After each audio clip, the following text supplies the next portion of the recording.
Assalamualaikum warahmatullahi wabarakatuh. Alhamdulillahi rabbil alamin. Wassalatu wassalamu ala ashrafil mursalin Nabiyyina wa maulana Muhammadin wa ala alihi wa sahbihi ajma'in. Wa ashhadu an la ilaha illallah wahdahu la syarikalah. Wa ashhadu anna Muhammadan abduhu wa rasuluh sallallahu alaihi wa ala alihi wa sahbihi wa man tabi'al huda ila yaumiddin. Alhamdulillah, puji syukur kita haturkan kehadirat Allah Azza wa Jal. Di kesempatan malam ini kembali kita lanjutkan kajian dengan membaca tafsir Ibnu Katsir untuk surat Al-Baqarah, dan insyaallah kita akan membaca ayat 256.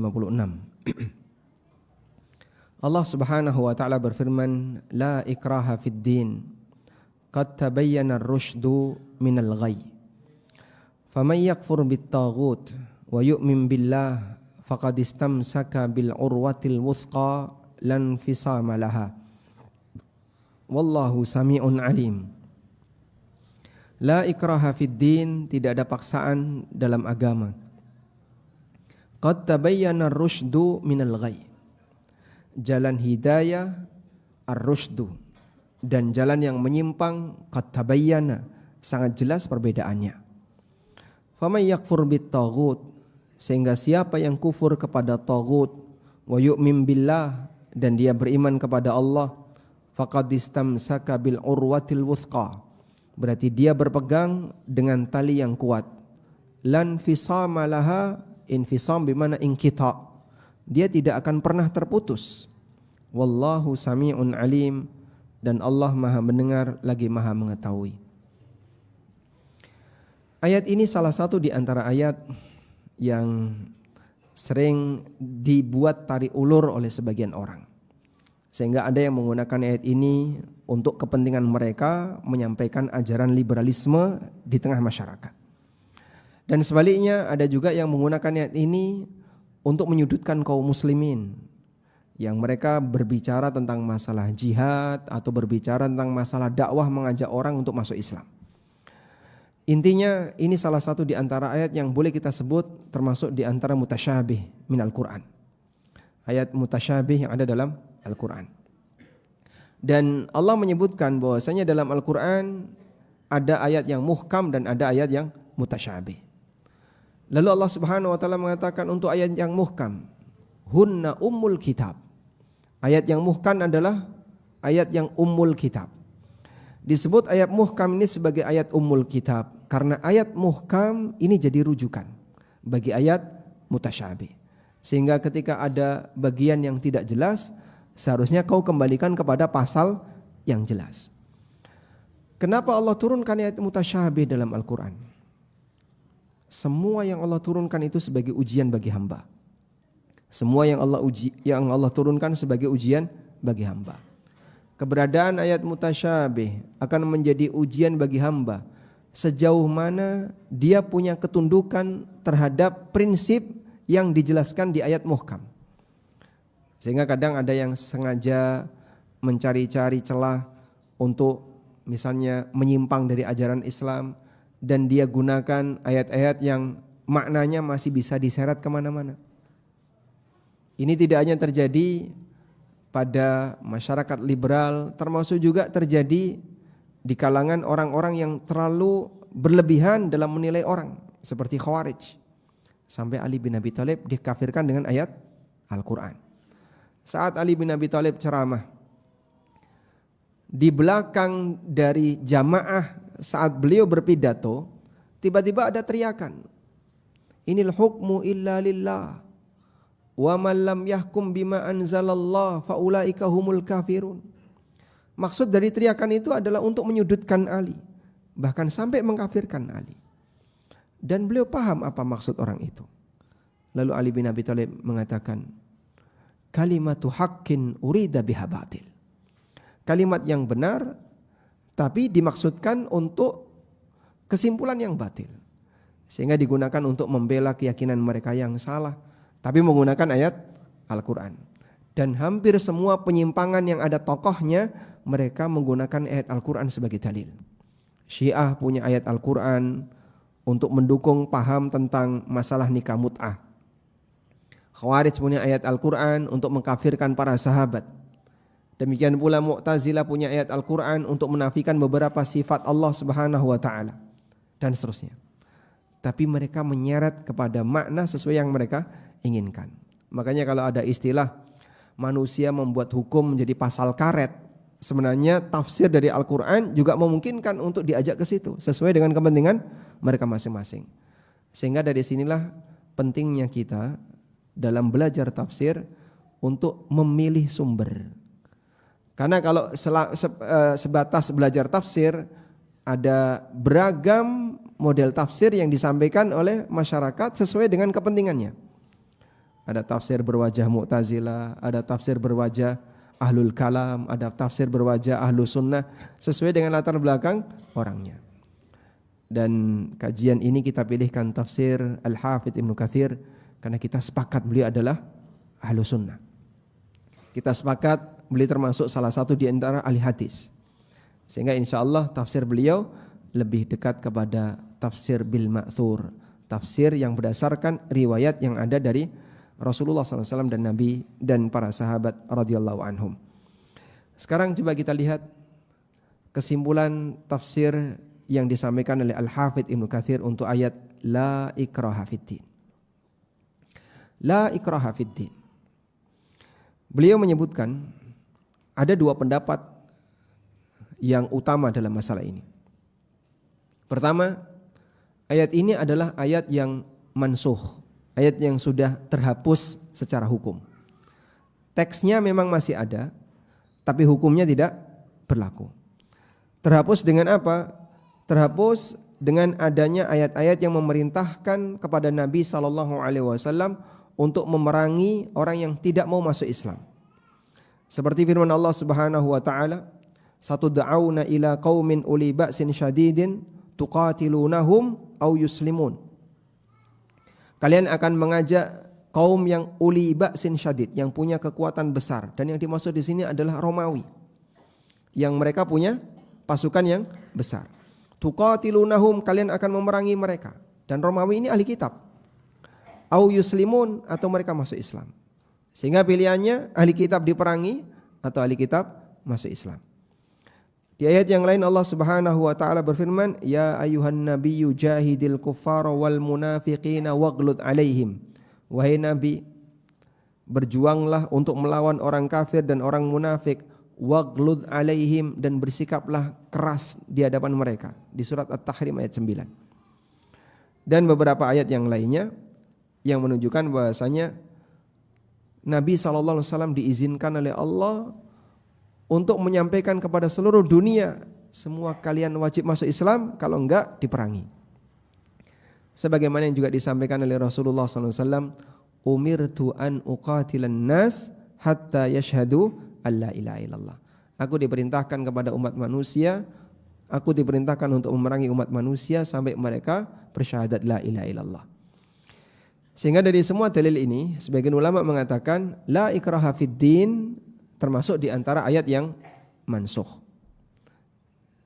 Allah Subhanahu wa taala juga berfirman di ayat yang lain.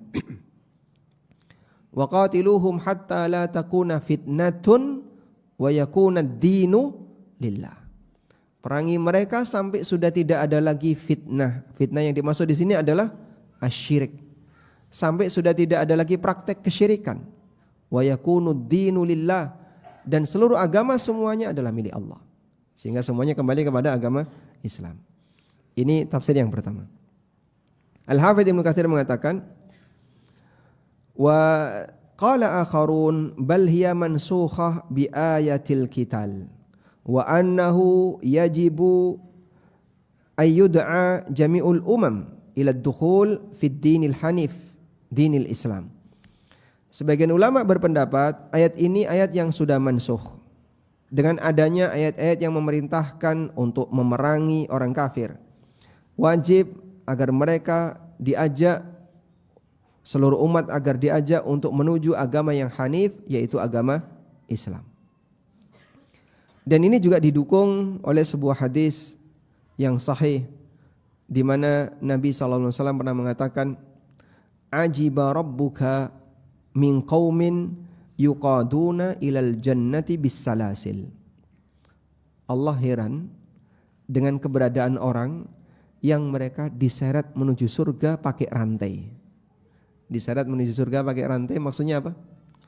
Dia diserang oleh kaum muslimin, lalu dipaksa untuk masuk Islam, kemudian mereka masuk Islam, setelah itu jadi muslim yang baik, akhirnya mereka masuk surga. Maka digambarkan Nabi SAW seperti manusia yang diseret menuju surga dengan menggunakan rantai. Baik, ini tafsir yang pertama. Kemudian tafsir yang kedua, bahwa ayat ini tidak mansukh. Ayat ini tidak mansukh. Sehingga ketika kita bicara bahwasanya ayat ini tidak mansukh, lalu berlaku untuk siapa kalimat la ikraha fiddin? Tidak ada paksaan untuk agama. Ada dua pendapat di situ. Pendapat pertama mengatakan la ikraha fiddin hanya berlaku untuk ahli kitab dan tidak berlaku untuk ahlul wathaniyah, tidak berlaku untuk penyembah berhala. Musyrikin tidak berlaku aturan ayat ini. Maka kaum muslimin ketika mereka memerangi ahli kitab dengan memerangi orang musyrik, sikapnya berbeda. Kalau kepada ahli kitab, di situ ada pilihan, kau boleh bertahan sebagai ahli kitab, baik sebagai Yahudi atau sebagai Nasrani, tapi dengan syarat wajib bayar jizyah. Kata Al-Hafidz Ibnu Katsir, wa qad dhahaba ta'ifatun katsiratun minal ulama. Banyak sekali di kalangan ulama yang berpendapat anna hadhihi mahmulatun, bahwa ayat ini dipahami ala ahli kitab, berlaku untuk ahli kitab. Wa man dakhala fi dinihim qabla an-naskhi wat tabdil idza badzalul jizyah. Selama mereka bergabung dengan agama ahli kitab, idza badzalul jizyah, apabila mereka sanggup membayar upeti. Sehingga saat kaum muslimin berhadapan dengan ahli kitab, tawaran pertama masuk Islam. Kalau mereka masuk Islam, maka tidak ada perang. Mereka diterima. Dan dulu ini pernah dilakukan oleh Ali bin Abi Thalib. Penduduk Yaman dominan Nasrani. Saat Ali bin Abi Thalib berdakwah ke Yaman, beliau menyampaikan Islam dan mengajak mereka untuk masuk Islam. Lalu mereka bersedia untuk masuk Islam tanpa kontak senjata. Satu daerah yang didakwai oleh Ali bin Abi Thalib semuanya masuk Islam. Berita itu pun sampai di Madinah. Ketika Nabi SAW mendengarnya, beliau langsung sujud syukur. Beliau langsung sujud syukur. Dan ini salah satu di antara dalil tentang disyariatkannya sujud syukur. Rasulullah SAW sujud syukur saat beliau mendengar ada kabar Ali bin Abi Thalib berhasil menaklukkan satu daerah, semuanya masuk Islam tanpa perang. Itu lebih membahagiakan Rasulullah SAW daripada terjadi kontak senjata. Peristiwa kontak senjata sampai membuat orang itu kemudian ada yang ditawan, ada yang dibunuh, itu sudah sering. Tapi ini ada satu yang istimewa. Satu wilayah semuanya masuk Islam melalui dakwah Ali bin Abi Thalib, dan kemudian beliau ketika mendengarkan kabar itu, Rasulullah SAW sajada lillah syukran lahu. Beliau sujud kepada Allah karena bersyukur untuk berita ini. Sehingga pilihan yang pertama adalah masuk Islam. Yang kedua, kalau mereka tidak bersedia untuk masuk Islam, maka dikasih penawaran, kau boleh bertahan sebagai ahli kitab, tapi harus bayar jizyah. Hatta yu'tul jizyata an yadin wa hum saghirun. Dan cara mereka untuk bayar jizyah harus datang sendiri. Jizyah itu nggak bisa diwakilkan, nggak bisa pakai agen jizyah, tidak ada. Jadi harus datang sendiri. Wahum saghirun, dalam kondisi terhina. Kalau mereka tidak menerima penawaran yang kedua, barulah qital. Sehingga perang ini pilihan yang terakhir pasca mereka mendapatkan dua penawaran yang pertama. Taib. Kemudian pendapat yang ketiga, bahwasanya ayat ini berlaku umum untuk seluruh penganut agama, di mana siapapun sudah memahami mana jalan yang benar, mana jalan yang lurus. Sehingga sejatinya tidak perlu ada paksaan. Dan itulah tafsir yang disampaikan oleh Al-Hafidz Ibnu Katsir. Baik. Jadi pendapat yang ketiga ini, yang dimaksud la ikraha fid din, kata Al-Hafidz Ibnu Katsir, maksudnya adalah kebenaran dan kebatilan sudah demikian jelas. Sesuai dengan lanjutan ayat, qad tabayyana ar-rusydu minal ghai. Telah jelas perbedaan antara ar-rusydu jalan yang lurus, minal ghai dari jalan yang menyimpang. Sehingga karena sudah sangat jelas, kau kan manusia dewasa. Dikasih oleh Allah akal, dia bisa mikir, dia bisa memahami mana jalan yang lurus, mana jalan yang menyimpang. Maka enggak perlu dipaksa untuk bisa mengenali itu, tidak perlu dipaksa untuk masuk ke dalam jalan yang lurus. Kata beliau, ay la tukrihu ahadan ala dukhuli fi dinil Islam. Maksudnya adalah janganlah kalian memaksa orang untuk masuk fi dinil Islam, ke dalam agama Islam. Fa innahu bayyinun wadihun jaliyu dalailihi wa barahinihi. Islam itu bayyin, wadih, jali, jelas, terang, jelas, apalagi itu. Terang, jelas, apalagi? Kata sinonim dengan ini. Cetol, lelo-lelo, udah. Islam itu agama yang terang, jelas, cetol, dalailnya, bukti-buktinya, barahinnya, hujah-hujahnya, la yahtaju ila ayyukraha ahadun ala dukhuli fihi. Sehingga kalau orang sudah mendapatkan penjelasan, sebenarnya mereka enggak butuh untuk dipaksa. Akal sehat mereka akan memilih ajaran ini. Karena yang lain sudah jelas menyimpang. Sehingga kalau sudah demikian jelas, kok masih butuh untuk dipaksa, kebangetan. Berarti dia enggak menggunakan akalnya. Sehingga banyak sekali bukti bahasanya ajaran agama ini demikian jelas kebenarannya. Kadang satu hal yang sederhana kita sampaikan begini. Jelaskan atau sebutkan satu agama yang ajarannya lebih lengkap daripada Islam. Tidak nemu. Kita tidak nemu. Sehingga coba Anda masuk ke perpustakaan milik kaum muslimin.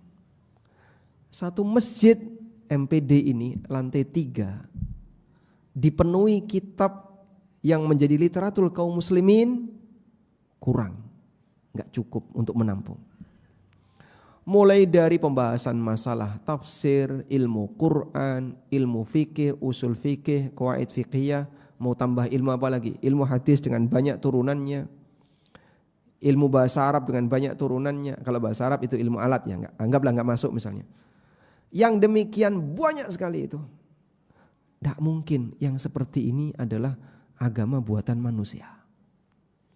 Pasti ini datang dari wahyu. Sehingga tuduhan mereka Muhammad nulis Quran. Muhammad memalsu kitabullah, mengklaim di kalangan manusia kalau dia memiliki kitabullah. Sampai sekarang tuduhan itu masih mereka sampaikan. Sehingga mereka tidak mau mengakui beliau sebagai nabi. Di saat yang sama mereka juga tidak mau mengakui Al-Quran sebagai kitab suci. Karena dua-duanya dianggap sebagai kedustaan. Yang bawa disebut pendusta, kitab yang dibawa kitab karya pendusta.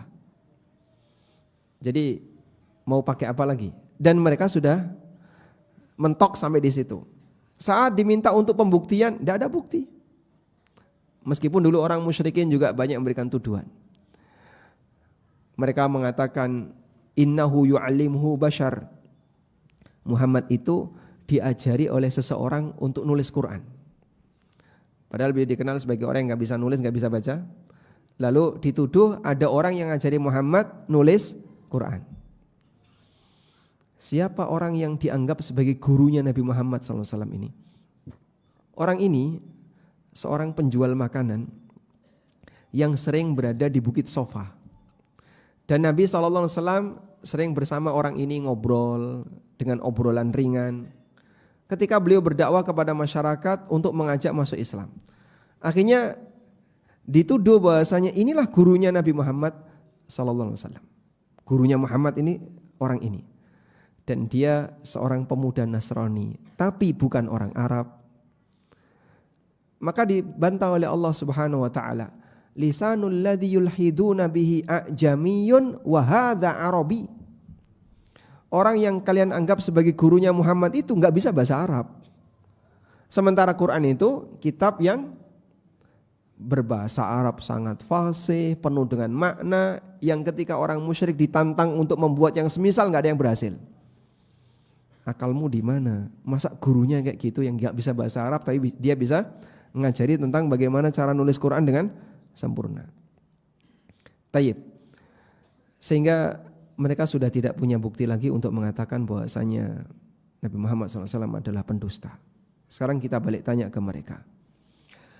Dalam kitab mereka tersebut bahwasanya akan ada Nabi yang terakhir. Di kitab Yahudi ada Nabi yang terakhir. Di kitab Nasrani ada penyebutan Nabi yang terakhir. Pertanyaannya, siapa Nabi terakhir yang sudah diisyaratkan dalam kitabmu itu? Belum datang. Sehingga dari zaman Nabi Muhammad SAW sampai 14 abad sekarang mereka belum bisa menunjukkan siapa Nabi terakhir yang diisyaratkan dalam kitab itu. Karena mereka juga kesulitan untuk nyari calon Nabi terakhir ini.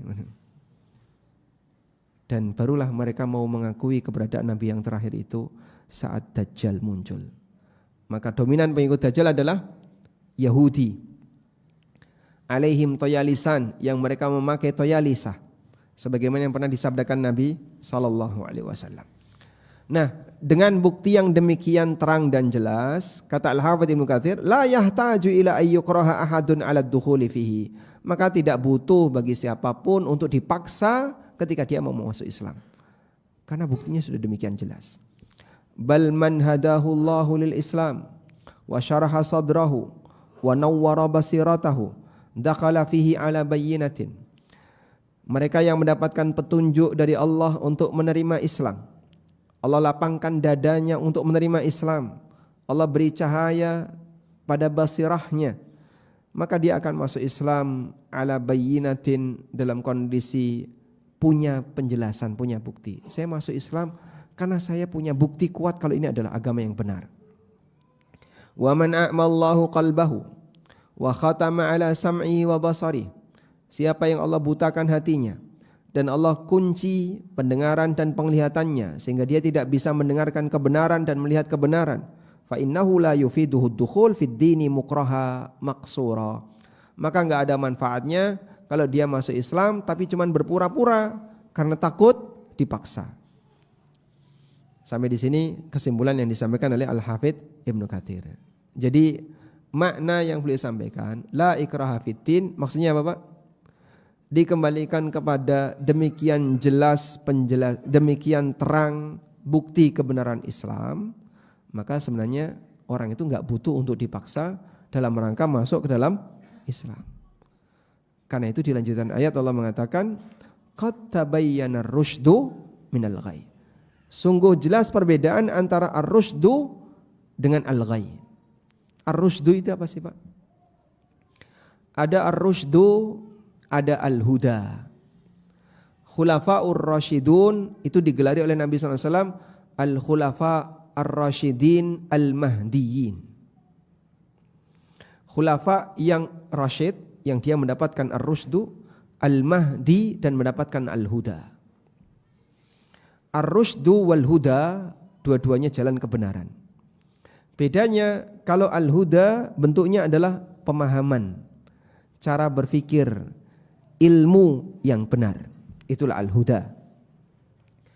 Sehingga ketika seseorang punya pemahaman yang benar, punya cara berpikir yang benar, punya ilmu yang benar, berarti dia punya al-huda. Sedangkan ar-rusydu artinya adalah amalan yang benar, yang sesuai dengan ilmu yang dia pelajari.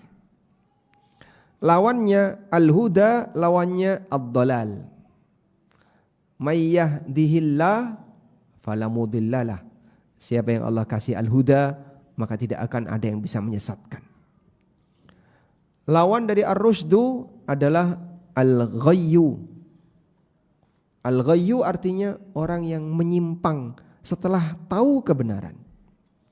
Dia ngerti kalau ini tidak boleh, tetap dilanggar. Dia ngerti kalau ini wajib, tetap dia tinggalkan. Maka orang seperti ini disebut dengan orang yang melakukan al-ghayyu. Dia menyimpang. Sehingga enggak sinkron antara yang dia tahu dengan perbuatannya. Itulah al-ghayyu. Maka kalau ada orang yang misalnya dia ngerti agama Pak, bahkan tokoh masyarakat, tapi ternyata perbuatannya jahat, maka dia salah bisa jadi bukan di ilmunya. Dia tahu ilmu ini, dia ngerti, dia mempelajarinya, tapi perbuatannya kok kayak gitu. Maka orang seperti ini orang yang melakukan al-ghayyu. Tayyib. Sehingga Allah Subhanahu wa taala kontraskan, qad tabayyana ar-rusydu minal ghayy, telah jelas perbedaan antara ar-rusydu dengan al-ghayyu. Selanjutnya Al-Hafidz Ibnu Katsir mengatakan, wa qad dzakaru anna sababa nuzuli hadhil ayah. Para ulama menyebutkan bahwa sebab turunnya ayat ini fi qaumin minal ansar, berkaitan dengan kejadian yang dialami oleh masyarakat Ansar. Wa in kana hukmuha ama, walaupun hukumnya meliputi atau berlaku umum. Sababun nuzulnya berkaitan dengan kasus orang Ansar, tapi hukumnya mencakup umum. Karena ketika kita membaca tafsir ayat, maka sababun nuzul itu sifatnya salah satu unsur tafsir, bukan membatasi tafsir. Karena itu ada ungkapan sababun nuzul qat'ud dukhul. Sababun nuzul itu bagian pasti yang tidak bisa terpisahkan dari tafsir, tapi dia bukan yang membatasi tafsir. Artinya dia salah satu unsur tafsir. Sehingga ketika dia bisa melebar untuk kasus yang lain, maka dihukumi yang sama sebagaimana kasus yang pernah terjadi pada sababun nuzul. Diceritakan dalam beberapa riwayat, di antaranya dari Ibnu Abbas radhiyallahu anhu, beliau mengatakan, ada seorang wanita Ansar yang dia pernah bersumpah pada saat hamil, ya. Dia bersumpah, in asyalaha walad an tuhawwidahu. Kalau nanti anaknya lahir dalam kondisi hidup, maka anaknya akan dijadikan Yahudi. Sehingga dulu masyarakat Ansar sebelum Islam datang, mereka agamanya apa? Ahlul wathaniyah. Mereka penyembah berhala, sebagaimana orang musyrikin Makkah. Namun karena mereka tidak punya kitab, sehingga kiblat mereka dominan kepada Yahudi yang tinggal di sekitar Madinah. Sebagian pro kepada Bani Nadir, sebagian pro kepada Bani Quraidah. Sehingga mereka minta bimbingan kepada Yahudi-Yahudi ini. Bagaimana cara dalam beragama, bagaimana cara dalam beraktivitas yang kaitannya dengan keyakinan. Akhirnya mitos yang tersebar di kalangan orang Ansar dipengaruhi oleh mitosnya Yahudi. Salah satu di antara mitos Yahudi itu apa? Kalau ada suami mendatangi istrinya dari belakang, maka anaknya lahir juling. Sampai ada sahabat muhajirin nikah dengan wanita Ansar. Nah, suaminya ingin mendatangi istrinya dari belakang. Istrinya nolak, geger. Jadi viral di Madinah. Sampailah kepada Rasulullah SAW.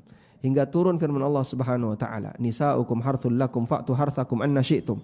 Istri kalian adalah ladang bagi kalian, maka kalian boleh datangi dari arah manapun. Ini salah satu contoh di mana keyakinan yang tersebar dan mitos yang tersebar di kalangan orang Ansar itu dipengaruhi oleh mitos Yahudi. Mungkin sebagaimana kita dulu ya, nenek moyang kita banyak dipengaruhi oleh mitos-mitos Hindu atau mitos animisme, paganisme sebelum Islam datang. Nah, saat agama Islam ini datang ke kota Madinah, ada perubahan yang diubah oleh Nabi SAW tentang aneka mitos-mitos Yahudi. Salah satunya ini, sebagian di antara mereka karena senang dengan Yahudi sampai dia berkomitmen kalau nanti anaknya lahir hidup akan dijadikan Yahudi. Falamma ujilat Banu Nadir kana fihi min abna'il ansar. Nah, saat Bani Nadir itu diusir oleh Rasulullah SAW, di tengah mereka ada keturunan orang Ansar. Sehingga faqalu, maka mereka pun berusaha untuk membela, la nadau abna'ana, kami tidak akan lepaskan anak-anak kami. Lalu turunlah firman Allah Subhanahu wa taala, la ikraha fid din qad tabayyana ar-rusydu minal ghayy. Enggak ada paksaan dalam agama. Anak itu tidak bisa dipaksa untuk masuk Islam. Penjelasan sudah demikian terang. Mereka sudah bisa milih mana jalan petunjuk, mana jalan yang menyimpang. La ikraha fid din. Ini sejalan dengan apa yang tadi disampaikan oleh Ibnu Katsir.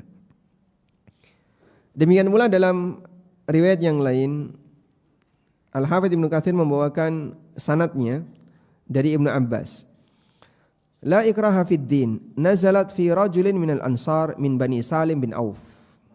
La ikraha fid din turun berkaitan dengan seorang dari Ansar dari Bani Salim bin Auf. Namanya Husaini. Kana lahu ibnani nasraniyan. Dia punya 2 anak laki-laki beragama Nasrani. Wa kana huwa rajulan musliman, sementara Al-Husaini ini beragama Islam. Maka dia minta izin kepada Nabi SAW. Ala astakrihuhuma fa innahuma qad abaya ilan nasraniyah. Ya Rasulullah, boleh enggak saya paksa anak saya untuk masuk Islam? Karena dia enggak mau kecuali beragama Nasrani. Fa anzalallahu fihi dzalika, lalu Allah Subhanahu wa taala turunkan ayat ini. Enggak perlu dipaksa anakmu. Agama ini tidak perlu ada paksaan karena penjelasannya sudah demikian jelas. Taib. Ini 3 tafsir yang disebutkan oleh Al-Hafidz Ibnu Katsir, dan nanti untuk lanjutan ayat akan kita baca setelah mendengarkan adzan Isya. Wassallallahu ala nabiyyina Muhammadin wa ala alihi wa sahbihi wasallam.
La ilaha illallah. Allahumma salli ala Muhammad. Allahumma rabba din da'wati tamma wassalatil qa'im. Ati Muhammadan al-wasilat wal fadilah wa ba'athu maqaman mahmudan allati wa'adta. Alhamdulillah wassalatu wassalamu ala Rasulillah wa ala alihi wa sahbihi wa mawalah. Wa ashhadu an la ilaha illallah wahdahu la syarikalah. Wa ashhadu anna Muhammadan abduhu wa rasuluh sallallahu alaihi wa ala alihi wa sahbihi wa man tabi'al huda ila yaumil qiyamah. Di lanjutan ayat Allah Subhanahu wa taala berfirman, "Faman yakfur bit-taghut wa yu'min billah faqad istamsaka bil urwatil wuthqa lan fisama laha wallahu samiun alim." Siapa yang kufur kepada taghut dan beriman kepada Allah. Kufur kepada taghut, beriman kepada Allah. Berarti di sini kontras. Di posisi antara taghut dengan Allah. Maka apa yang dimaksud taghut ini? Semua sesembahan selain Allah. Dan semua yang menyebabkan seseorang kufur kepada Allah. Sehingga kalau Anda membaca dalam tafsir, ada yang menyebutkan taghut dengan aneka warna. Dengan aneka tafsir. Taghut adalah setan, taghut adalah tukang sihir, taghut adalah berhala, taghut adalah semua yang disembah selain Allah dan seterusnya. Ini menafsirkan ayat atau menafsirkan kata dengan menyebutkan salah satu unsurnya. Namun kita bisa simpulkan karena tagut dikontraskan dengan kata Allah, maka tagut adalah semua yang bisa menyebabkan seseorang kufur kepada Allah. Baik berupa sihir, baik berupa setan, baik berhala atau apapun yang disembah kepada selain Allah. Seperti di sini Al-Hafidz Ibnu Katsir mengutip keterangan Al-Baghawi dengan membawakan sanad dari Umar bin Khattab radhiyallahu anhu, innal jibta as-sihru wat taghut asy-syaitan wa qila innat taghut asy-syaitan. Jibt dipasangkan dengan taghut, bil jibti wat taghut. Jibt sihir, sedangkan taghut setan. Ada juga yang mengatakan taghut adalah setan. Ada yang menyebutkan taghut adalah ibadatul authan, menyembah berhala. Wattahakum ilaiha, dan mengembalikan perkara kepada dukun atau tukang sihir. Wal istinsaru biha, membela aneka kesyirikan. Tapi itu semuanya adalah tafsir dengan menyebutkan sebagian unsurnya. Akan lebih tepat jika kita buat satu tafsir yang lebih umum, bahwa taghut adalah semua yang apa tadi? Menyebabkan seseorang kufur kepada Allah Subhanahu wa taala. Siapa yang kufur kepada taghut dan beriman kepada Allah, itulah makna la ilaha illallah. Sehingga kita tidak mengakui semua Tuhan, tidak mengakui semua sesembahan yang diagungkan oleh siapapun dengan aneka warna pengagungan. Baik bentuknya patung, batu, maupun pohon, laut, gunung, sungai, atau siapapun. Siapapun pelakunya. Dan apapun cara peribadatannya, kami tidak mengakui itu. La ilaha. Sebab tidak ada ilah kecuali satu. Illallah, yang layak disembah hanya Allah. Wa yu'min billah, dan dia beriman kepada Allah.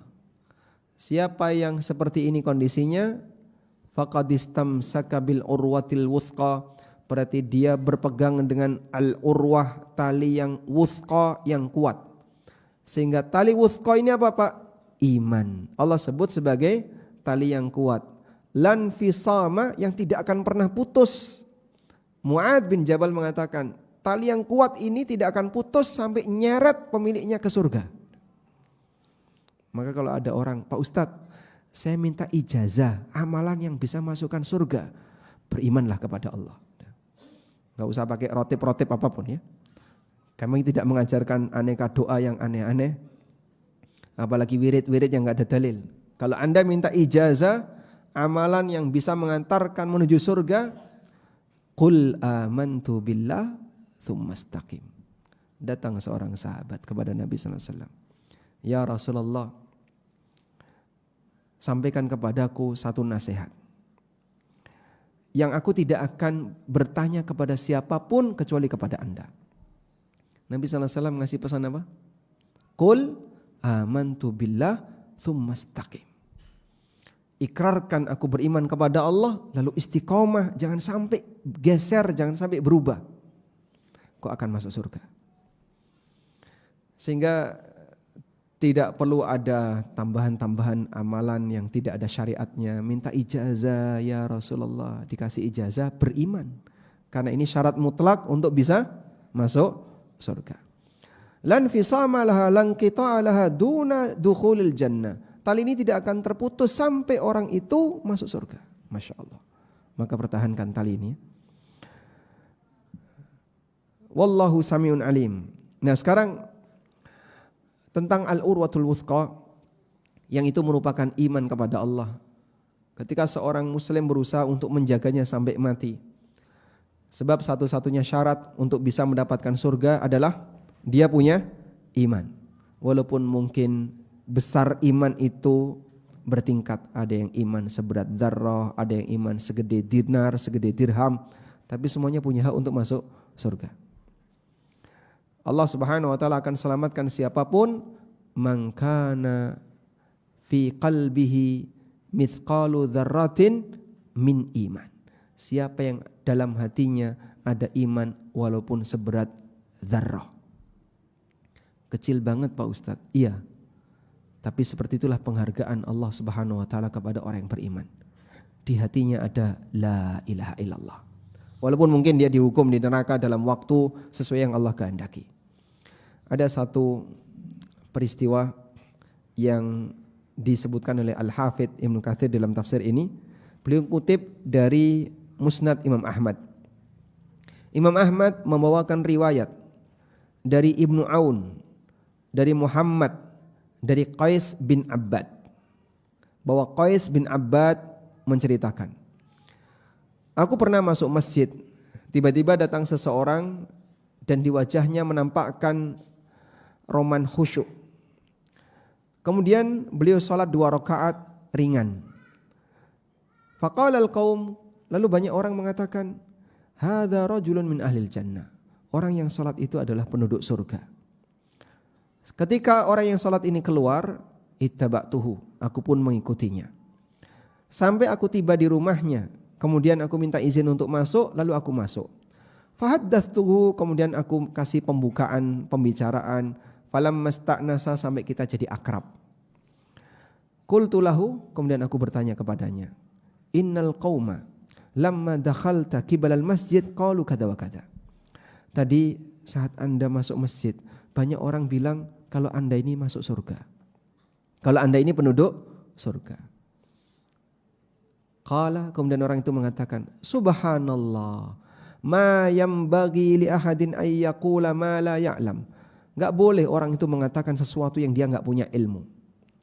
Akan aku ceritakan kepadamu kenapa mereka bilang seperti itu. Jadi ini sudah jadi berita viral dan baru diketahui oleh Qais bin Abbad. Akan aku ceritakan kepadamu kenapa mereka bilang seperti itu. Inni ra'aitu ru'ya. Aku pernah bermimpi. Ala ahdi Rasulillah sallallahu alaihi wasallam. Di masa Rasulullah sallallahu alaihi wasallam. Berarti beliau siapa? Sahabat. Orang ini adalah sahabat. Faqasastuha alaihi. Lalu aku ceritakan kepada beliau. Isi mimpinya adalah ra'aitu ka'anni fi raudatin khadra. Aku bermimpi seolah-olah aku berada di sebuah kebun, di sebuah taman yang berwarna hijau. Ibnu Aun menceritakan hijaunya kayak apa, luasnya kayak apa. Wasatuha amudun hadid.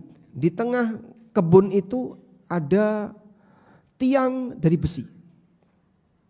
Asfaluha fil ard. Bagian bawahnya nancap di bumi, nancap di tanah. Wa a'lahu fis sama. Sementara ujungnya sampai ke langit. Itu kalau dilihat kan dongak banget. Ujung atasnya sampai ke langit. Fi a'lahu urwah. Di ujungnya tadi ada tali yang menjuntai ke bawah. Dari ujung tiang besi ini ada tali yang menjuntai ke bawah. Faqila li is'ad alai. Lalu ada yang menyuruhku, ayo naik. Faqultu la astati. Aku enggak bisa naik. Faja'ani munsifun. Tiba-tiba datang munsif. Keterangan Ibnu Aun al-wasif, pembantu. Tiba-tiba datang orang yang membantu.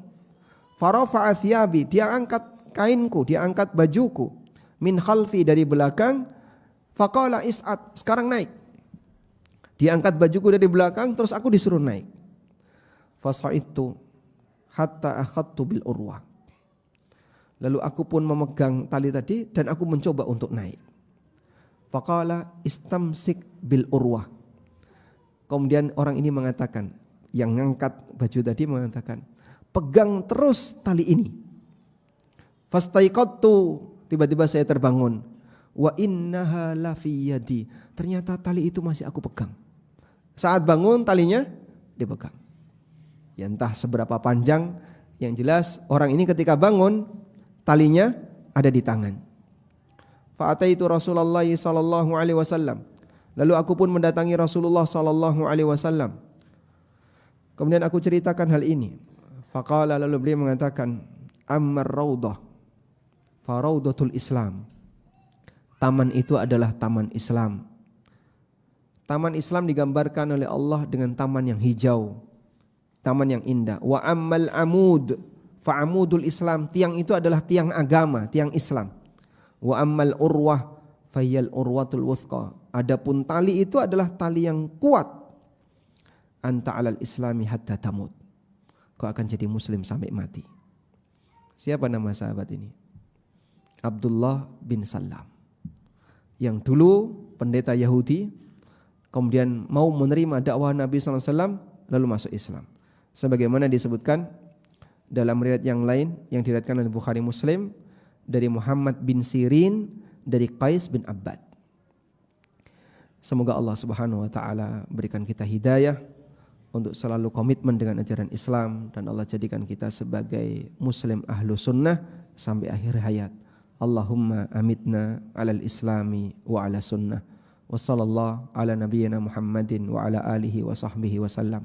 Wa akhiru da'wana anil hamdulillahi rabbil alamin. Wassalamu alaikum warahmatullahi wabarakatuh.